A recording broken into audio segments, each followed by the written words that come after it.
তোমরা সবাই কেমন আছো? আজকে আমরা শিখব তাজউইদ কাকে বলে, ঠিক আছে?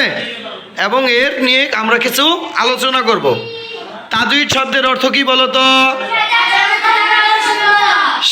সাজানো গোছানো সুন্দর। আচ্ছা, তাজউইদ কয় ধরনের হয়? দুই ধরনের। এক নম্বরটা কি বলো তো?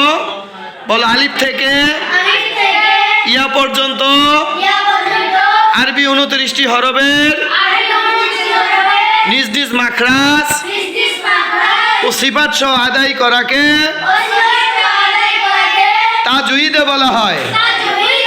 দুই নাম্বার বলো। কোরআনকে আল্লাহ এবং রসুলের পদ্ধতি অনুসারে শিখতে গেলে, পড়তে গেলে যেই সমস্ত নিয়ম কারণ আমাদের জানা ও শিখা দরকার, শিখে কোরআন তেলাওয়াত করা দরকার, এই সকল নিয়ম কারণকে তাজউইদে বলা হয়। তাহলে এক নম্বর আমরা কি পেলাম? আলিফ থেকে ইয়া পর্যন্ত আরবি 29টি হরফের নিজ নিজ মাখরাজ এবং সিফাত সহ আদায় করাকে তাজউইদ বলা হয়। তাহলে আলিফ থেকে ইয়া পর্যন্ত যে আরবি যে 29টি হরফ রয়েছে, এই 29টি হরফের মাখরাজ আমাদের জানা কি খুবই গুরুত্বপূর্ণ বিষয়। আচ্ছা, তাজউইদের উদ্দেশ্য কি বলো? কোরআনকে সহি করা। তাজউইদের উদ্দেশ্য কি? কোরআনকে সহি করা। তাজউইদের উদ্দেশ্য কি? আচ্ছা, তাজউইদ সহকারে কোরআন শিক্ষা করা কি বলো? ফরজ। তাজউইদ সহকারে কোরআন শিক্ষা করা আমাদের জন্য কি? তাজউইদ সহকারে কোরআন শিক্ষা করা মুসলিমের জন্য কি? ফরজ। তো তাজউইদের উদ্দেশ্য কি? কোরআনকে সহি করা এবং সুন্দর করা।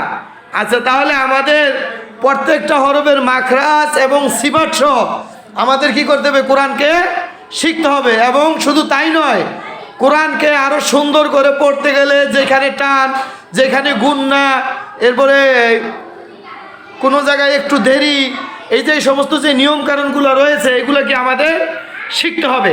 ওই সমস্ত যদি আমরা শিখি, এটাকে কি বলে? তাজউইদ বলা হয়। তাহলে মাখরাজ এবং সিফাত সহ পাশাপাশি কোরআন মাজিদ যেখানে 6 হারকা টান, যেখানে 4 হারকা টান, যেখানে 2 হারকা টান, এগুলো কি করতে হবে? আমাদের শিখতে হবে। আবার কোথাও আছে ইকফা গুন্না, কোথাও আছে কি ইদুগমি বা গুন্না, কোথাও আছে ইদুগমি সাফাই গুন্না, কোথাও আছে কি ইদুগমি ইকফাই সাফাই গুন্না। তো আরও অনেক ধরনের, যেমন ওয়াজিব গুন্না, এরকম আরও অনেক ধরনের নিয়ম কারণ, এগুলো আমাদের সব কিছু কি করতে হবে? কোরআনকে সহি করতে হলে, সুন্দর করে শিখতে গেলে এগুলো আমাদের জানা দরকার। এগুলোর নামও কি? তাজউইদ। এগুলোর নাম কি? তাহলে আমরা কি তাজউইদের আজকে কি উত্তর আমরা পেয়েছি? আমরা কি বুঝতে পেরেছি না? ইনশাআল্লাহ। কে কে বুঝতে পেরেছো হাত ওঠাও। সবাই বুঝতে পেরেছো তোমরা? তাহলে তাজউইদ শব্দের অর্থ কি? সাজানো গোছানো সুন্দর। কিন্তু তাজউইদের ব্যয়বহুল অনেক কাজ। তাজউইদের কি অনেক কাজ, অনেক কিছু আমাদের জানা প্রয়োজনীয়। তাজউইদের ভিতরে অনেক কিছু লুকানো আছে। ইনশাআল্লাহ আমরা সবাই পুঙ্খানুপুঙ্খানুভাবে শিখবো ইনশাআল্লাহ। ঠিক আছে, হাত নামাও, বলি আলহামদুলিল্লাহ।